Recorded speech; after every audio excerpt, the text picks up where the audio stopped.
Hi! In front of me is TCL 30, and today I would like to show you how you can change the default apps on this device. Firstly, go into Play Store and download your new default app. In my case, it will be Opera Mini Browser.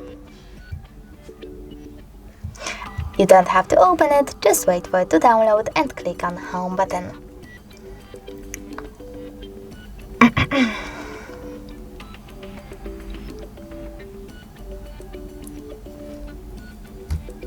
Now you need to click on Settings, scroll down and choose Apps.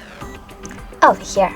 Then click on Default Apps and tap on one of those sections. I want to change my browser, so I will go with Browser app, click on my Opera to set it up and simply go back. As you can see, my default app has changed.